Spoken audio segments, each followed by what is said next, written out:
Shalom and good day all, and welcome to the Super Sons Fortress of Attitude, which in this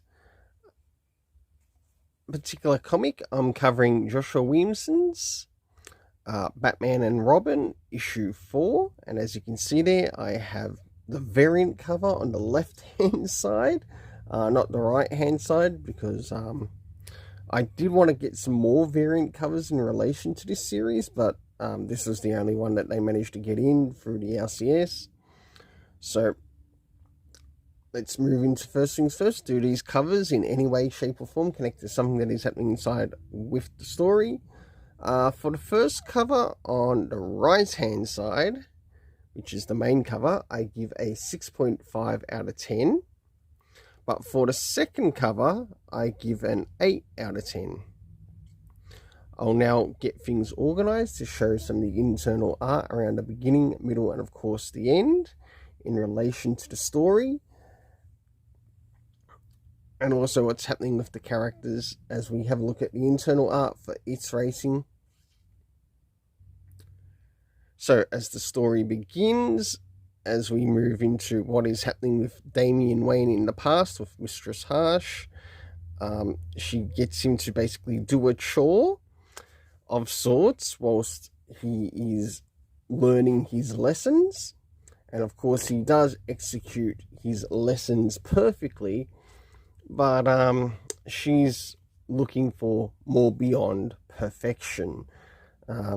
So we get the idea that she's more of an over perfectionist than just a perfectionist.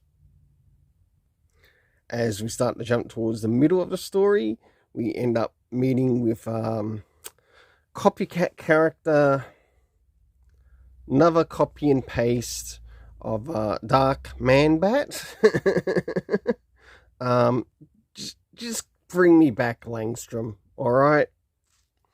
And of course we do get a bit of a reunion of sorts with the Doctor, but one thing that Joshua Williamson has failed to do here is give us the Doctor's name again, so in that it will end up costing some points.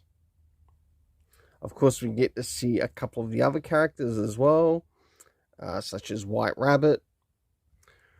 Drawing closer towards the end of the story, after some of the turn of the events, we move towards the end. Absolutely amazing splash page until we move into Damian Wayne going back to the high school at Gotham, which is actually meant to be called Gotham Heights High, and this still has not been rectified in this comic run, because it was told to us in issue 1 that Damian would be going to Gotham Heights High, and it's still not being addressed as Gotham Heights High. So we move towards the end until Damian shares that the principal is in fact someone he knows, someone in regards to his past, not Bruce's past. So for the internal art, I give it a 7.5 out of 10, as it was actually a little bit more tolerable compared to previous issues, and I think it's a big improvement compared to previous issues. So I hope this sort of like stays together, maybe until about issue 6, 7, wherever it decides to go to.